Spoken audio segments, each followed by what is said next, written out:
I'm Clarissa from dreambookproject.com. I'm the official interviewer for Freedom Summit Global. For the past days and for the next coming days, we are getting to know the amazing international and local speakers for Freedom Summit Global. These speakers will gather to show us how to live a life of total freedom where we're not shackled by time, money, or location. This afternoon, we are joined by a very special guest. He has been podcasting since 2005. I mean, the podcasting has to have been very, very recent by when at that time. He has over 108 Udemy courses and 180,000 students, over 5 million email subscribers, and 120,000 new visitors weekly. I introduce to you the amazing Scott Paton. Thank you, Clarissa. I'm happy to be here. Yes, we are also happy that you agreed to join us in this interview. Thank you, Scott. My pleasure. So the first question is, what does freedom mean to you personally? That's a really, really good question, and it can get a little deep. But for me, there's two types of jails. There's the one where you have the bars and you can't get out and you're in prison. And then there's the one that's in your mind where people think they cannot do something because blah, blah, blah, blah, whatever the excuse is. And I think to really be free, you have to be free in your mind. You have to know who you are. You have to understand why you do the things that you do. You have to understand how you can live with the imperfections of being human and all the funny things that we do and afterwards go, why did I do that? But for me, freedom comes from really being one with myself, being free in my mind, so that everywhere that you are, you're able to enjoy that moment. And sometimes the moments are really wonderful and you're on a beach, and sometimes they're really, really not that wonderful and you arrive someplace without your luggage and no idea if you're ever going to see your luggage, as an example, right? And so how you're able to react and be with yourself in those different situations, like being able to respond appropriately as opposed to just reacting and having some high drama because that's just the way you were always taught and the way that you always did it, and you didn't understand that there were other ways of being. So for me, freedom starts in your mind, in your soul, in your brain, in your emotions, and in your spirit. And then what happens outside is oftentimes just a reflection of what's going on inside. All right.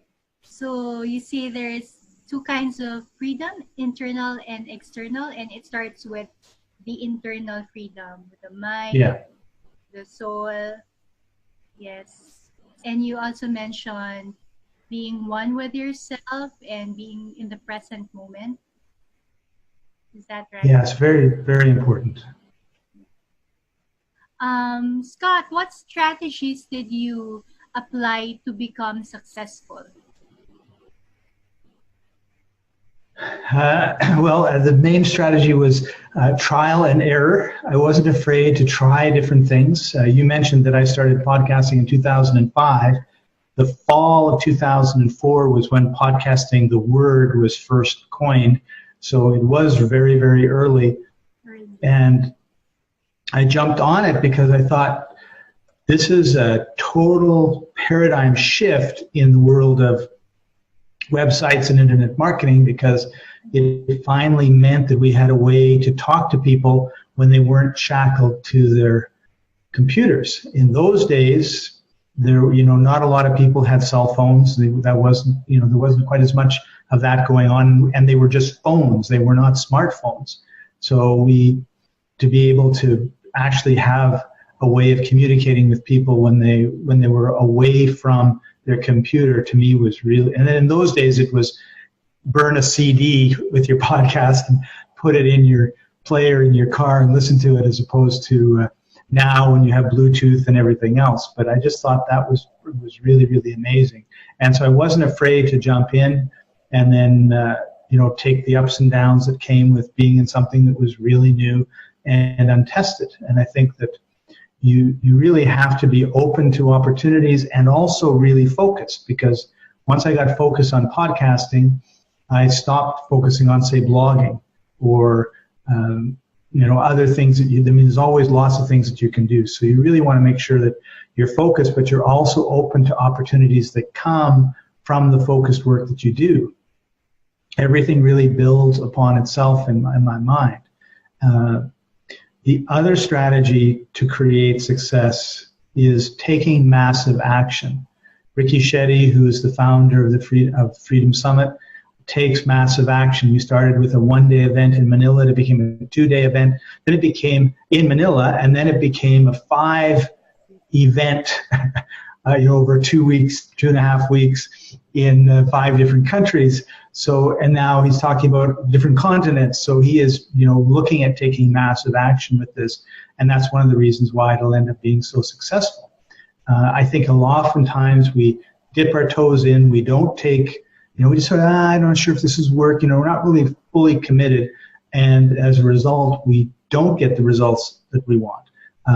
You mentioned I have like 108 video courses online. It's actually gone up to 116 somehow.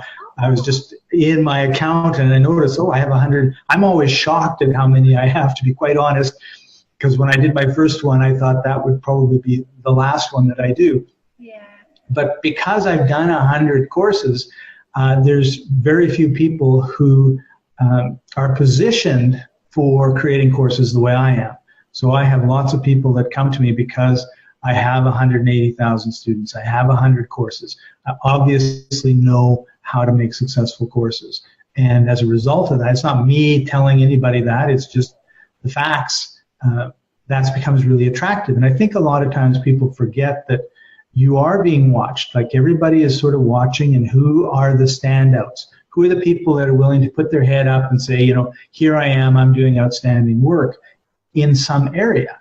And the people that do that get noticed. Yes, sometimes the notice is, people throwing tomatoes at you, but oftentimes it's applause and congratulations, and I want to work with you and I want to open opportunities. So if you're a graphic artist and you do, one image a month, you're not going to be as successful as a graphic artist that does 30 images a day for a year.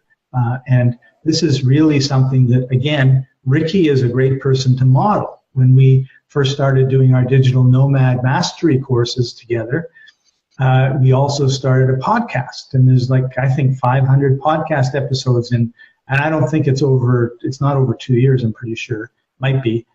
But 500 podcast episodes in 2 years, even if it was 3 years, that's massive action. And now he has this tremendous following, he has this tremendous reputation, and it's not something that he's telling people and you have to believe him. You just go and take a look at his podcast and you can just see, if you want to count them, all of them there. So taking massive action to position yourself as the expert in your field is a huge step towards success, in my opinion. So let me try to sum it up. You mentioned massive action, focus. The first one was trial and error. I think one builds upon the other. You wouldn't know what to focus on unless you've done the trial and error part. And it's a little difficult to do massive action unless you have that focus. Like right now, Ricky is focused on the Freedom Summit, right? That's right. Okay, the third question is, what tips do you have for someone who wants to live the digital nomad lifestyle? This is your area of expertise. Okay, well, for those that don't know, in 2017, January, I left my home in Vancouver, British Columbia, Canada, and I went to Morocco. And in the time between that flight out of Vancouver and now, I've been in about 30 countries. I've been all over Western and Eastern Europe, Northern Africa. I've been down as far as Kenya. I've been in Central America and South America, and I've been in a few places in the United States. And I'm now actually doing the digital nomad thing on Vancouver Island because I've never spent much time on this beautiful island that's always been so close. So I've been in 6 different towns on the island in the last 4 months. So this is kind of my local digital nomad trek, if I can put it that way. So I've done a lot of traveling, and a lot of people think you need to have a lot of money to travel. And I think that's the first myth that you need to get over. You don't have to have thousands of dollars saved up in order to do your traveling. You do if you want to go, party for a week in Las Vegas, or you want to go to like Disneyland for 2 weeks. There are places where Paris. There are places that are expensive, but when it comes to actually traveling, which to me is being able to do my work while I travel, while I experience different communities, different cultures, make new friends, then it doesn't necessarily have to be expensive. So there are lots of different ways that you can find places to stay. I'm house sitting right now. I'm looking after a beautiful dog. He's not right here right now, or I'd show him to you. On Salt Spring Island, which is an island off of the coast of Vancouver Island. And by coming here and spending 3 weeks looking after the place and looking after the dog, which I just love doing, I have this place for free. So basically I'm living in a home, in a community for free. So I think if you want to live the digital nomad lifestyle, the first thing you have to look at is, how can I move around freely? So one of the things that I did was, the reason that I was able to travel was my youngest son was the last one to move out of the house. He bought a house. I moved all of my stuff into his house because he didn't have any furniture, and sold my house, and then I took off. So I have one knapsack and one suitcase. It's not all the things I have in the world, but it's all the things I have with me as I travel the world, and everything else is stored in my son's house and basement. So if you look around your place and you think, I want to be a digital nomad, but you have a king-size bed and you have a refrigerator and you have 2 cars, then you're going to have a real problem, because you're too tied down, you're too weighted down by what you have. And it's okay to go away for a month if you want, or a couple of weeks if you want, and do that. It just takes you longer to see the world. So, and I don't call that a digital nomad lifestyle. To me, I'm going to be going to England for the month of September, and I'm going to be spending 2 weeks in Malta at Christmas time. And my plan right now is to go to Portugal in October and Spain in November. That could change, because there could be a Freedom Summit in Africa at that point, or in India that I will want to go to. So I am flexible, but I have kind of this plan made out.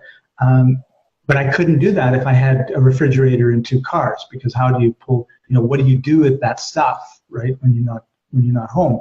And of course, one thing you can do is you can get a house sitter to come in and look after it when you're gone for 3 or 4 months. There are solutions to the problems, but you really have to sit down and think about what it is that you want to do and how you want to do it. So my tip would be, take a look at what you've got, take a look at what you have that you don't need and don't want, clear it all out. Live a little more of a minimalistic lifestyle, and then also sit down and say, where do you want to go, right? Like, I get out the map all the time, and I'm looking at Europe, and I'm looking at Africa, and I'm looking at Asia, and I'm looking at Central and South America, and I'm looking at Canada.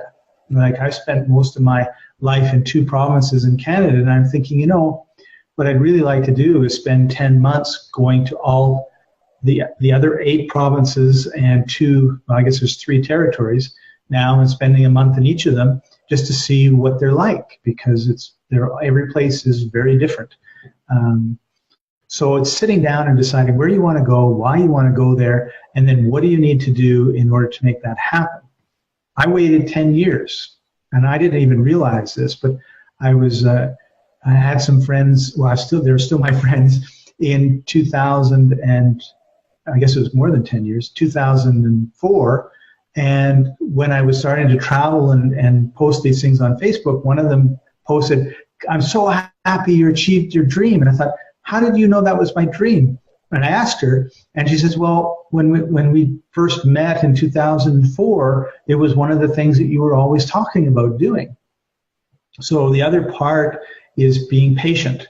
It takes, like, I couldn't leave because I was raising two sons. I'm not going to abandon my sons to go to, Egypt and see the pyramids or something like that if I can't take them with me, or if I'm going to be going for 2 years. That's just not going to work. So I made a commitment to my sons to raise them, turn them into wonderful young men, and then let them loose on the world. And once that was done, I was ready for the next stage, which was the travel. So you may be in a position, and of course, this is me. Ricky is traveling the world with 3 children under 6, so you don't have to wait like I did, right?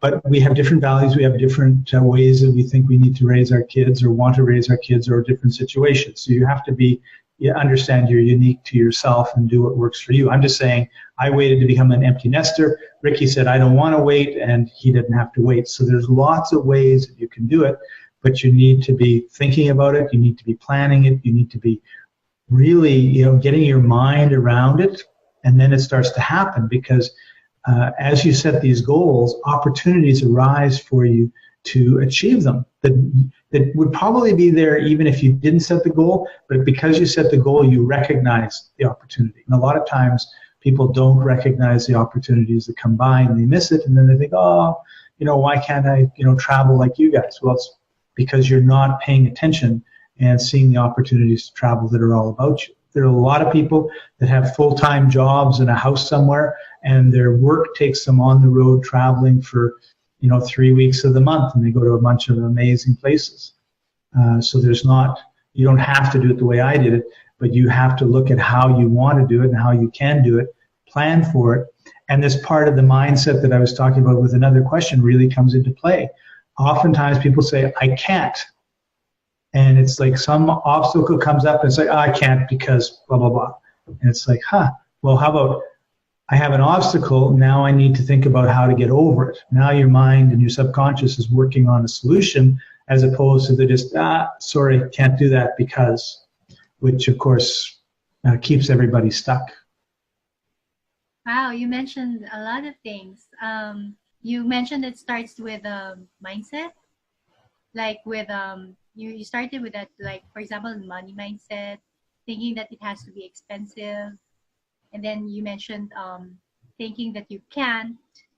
And then one of the things you started considering was how you can move around freely, considering that you have, for example, the ref, the TV,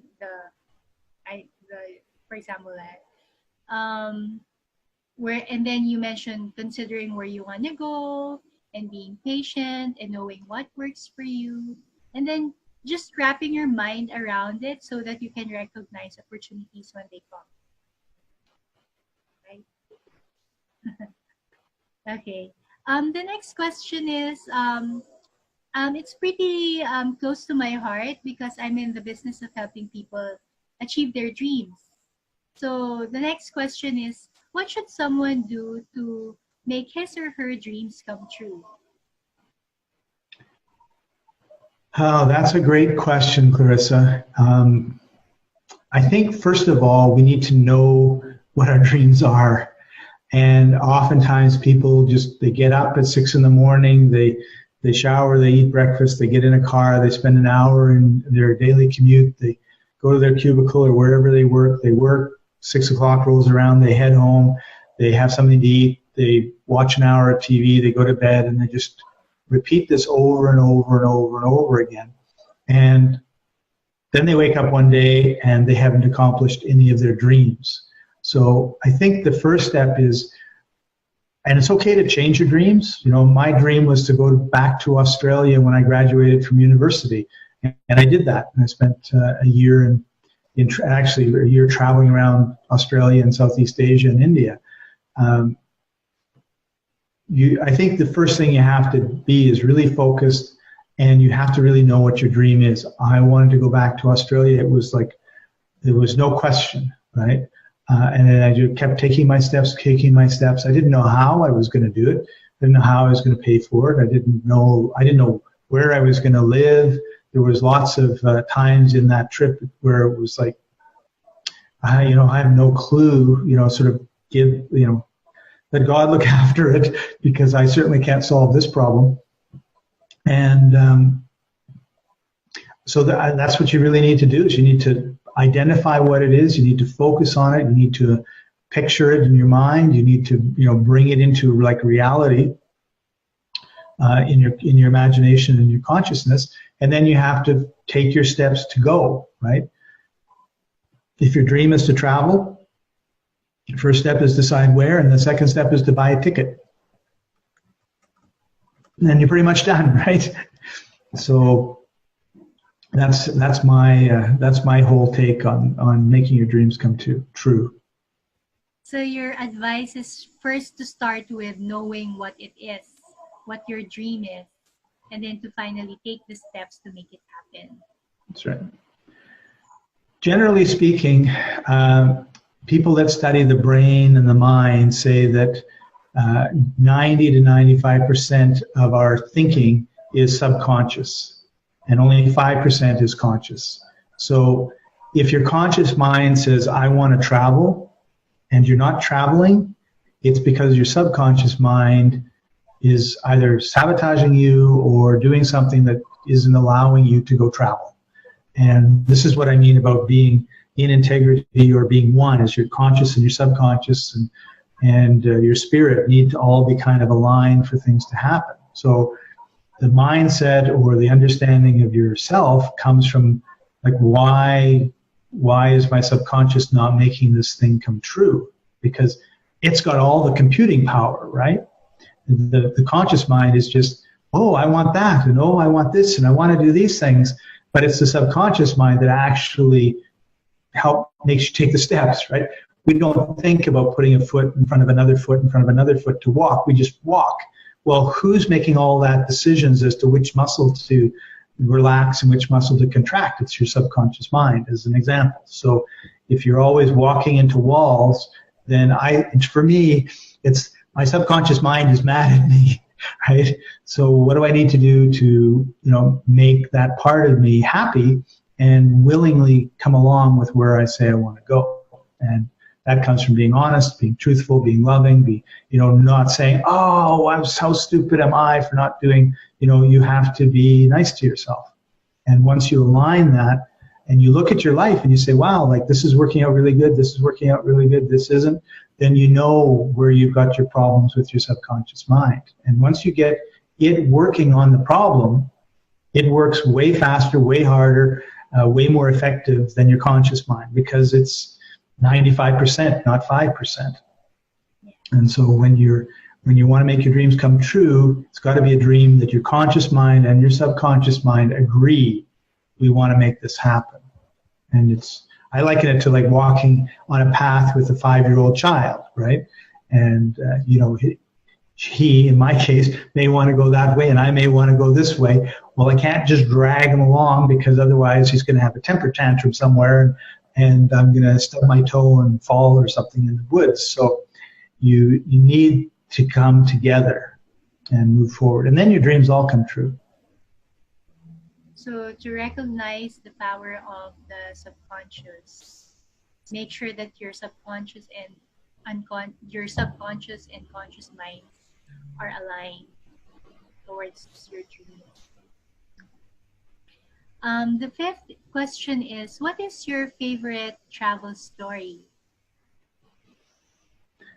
That's actually the hardest question. Really? Yeah. Because you have a lot. I have a lot of stories, but like, what's the favorite? What stands out? There's lots that are pretty fun. I think my favorite was when I went to Kenya. I flew from Madrid, Spain to Nairobi, and then I got out in Nairobi and I bought a ticket to Mombasa spent a month in Mombasa, came back to Nairobi, and then I flew to Athens. And the flight to Athens from Nairobi had a stopover in Cairo. So when I flew into Nairobi, they lost my luggage. So the first time my luggage in 2 years was lost. And of course it had to go to Mombasa. They had to ship it to Mombasa, and then I had to go back to the airport and get it. But I was glad I got it. When I left, the flight, the layover time in Cairo was 45 minutes. And I thought, this will be a miracle for me to actually make that flight, because I'm going to land in Cairo and I don't even know where in the airport I got to go. And I thought, I don't know how they're going to get my luggage on the flight either. And then my flight was delayed an hour. So I'm going to arrive at least 15 minutes after the flight that I'm supposed to take is gone. And I thought, I swim to Athens. Like, I don't know how I'm going to get there, right? But it's not my problem. This is one of the things where mindset and everything else comes into play. It's like, I have a ticket. There's no flight. I guess we'll see when I get to, I'm on the plane. There's nothing I can do except enjoy my flight. And I arrived, and they had held the plane, which was just amazing to me that they did that.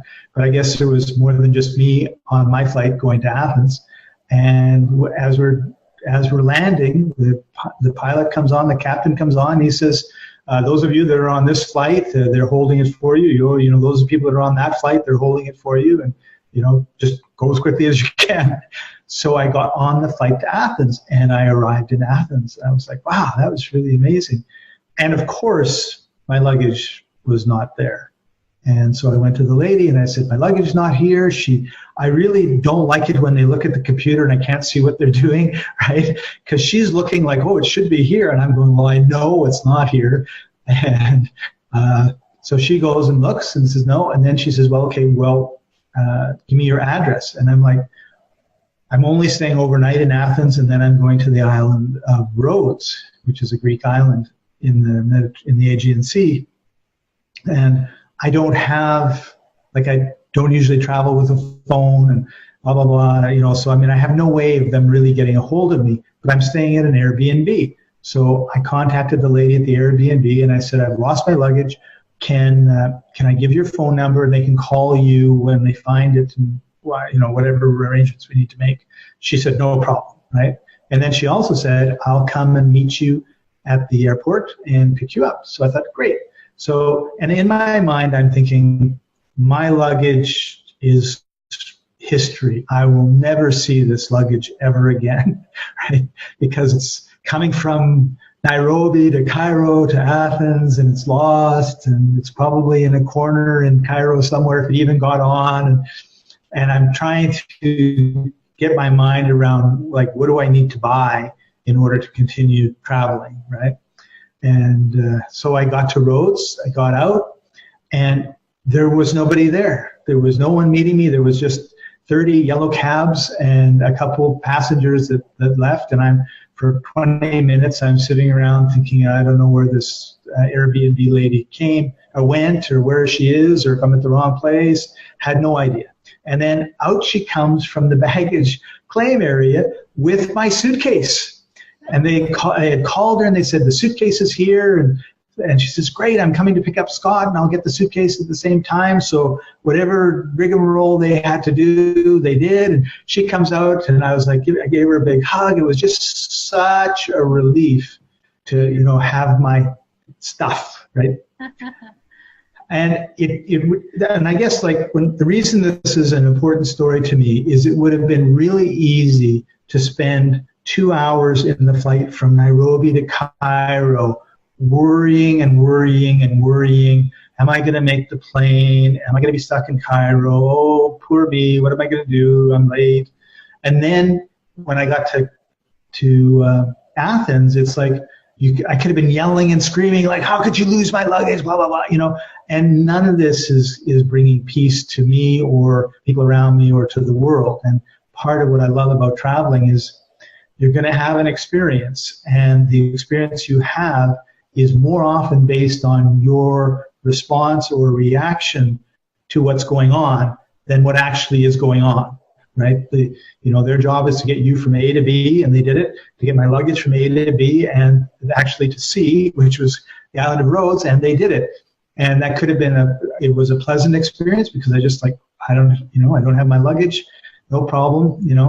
I'm alive, I'm here, I'll enjoy my day in Athens, and then I'll go to the island of Rhodes, and hopefully they'll either tell me it's lost forever or they'll bring it up and I'll get it. So, but I think oftentimes when people are traveling is they stress themselves, and in life in general, we stress ourselves out way too much about things that we don't have any control over, and we want to have control. So that's kind of my takeaway from one of my favorite stories.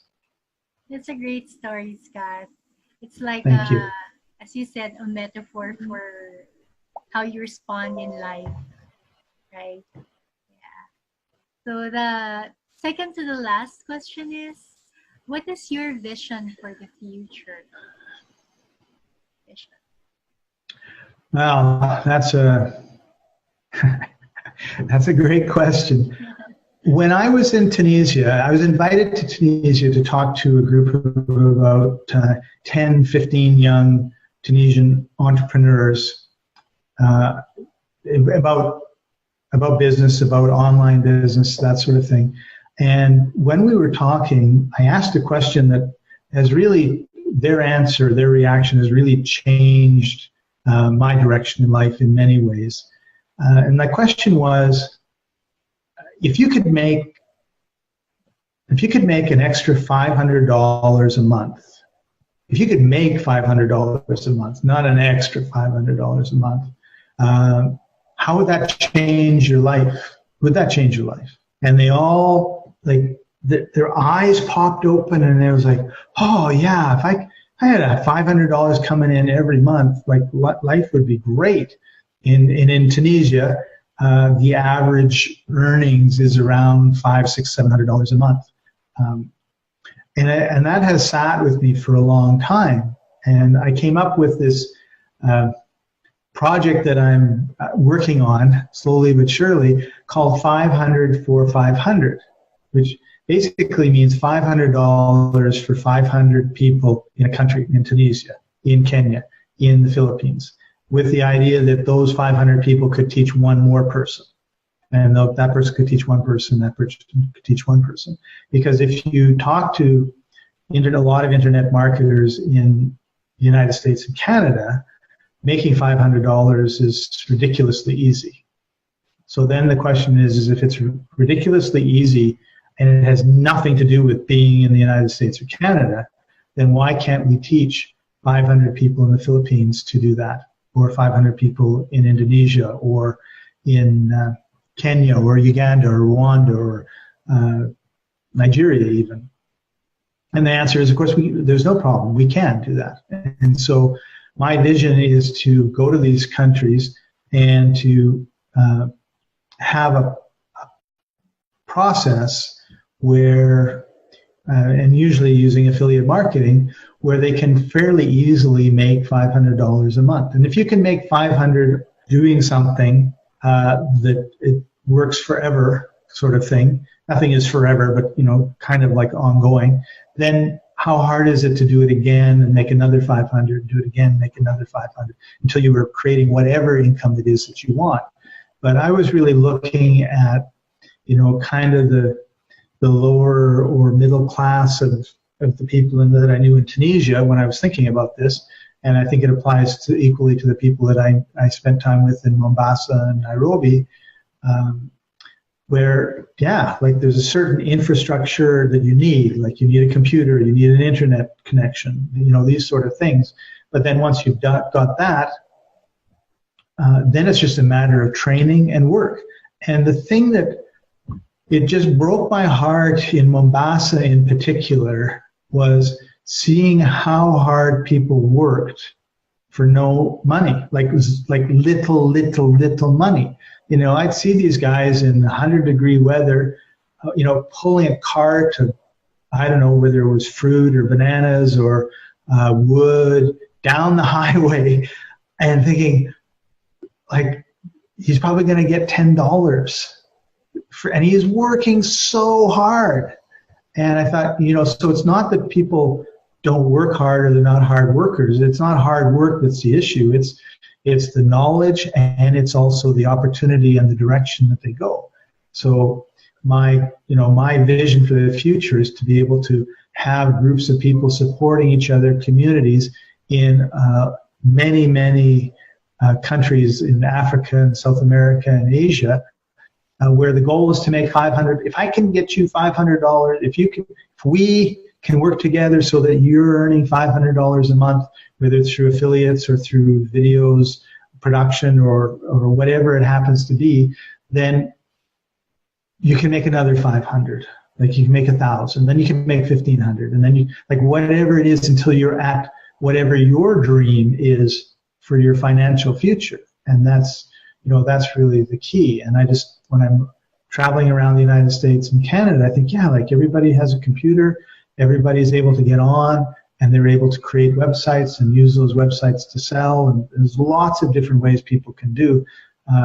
They can do commerce online and make money, and none of these are exclusive to Canada, the United States, or Europe. And it has a way larger impact on people in the poorer countries of the world. So that's kind of my vision for the future. Wow. So it's the uplifted lives of the people who need it most. Yes. Yeah. Last question, Scott. Where can people find you online?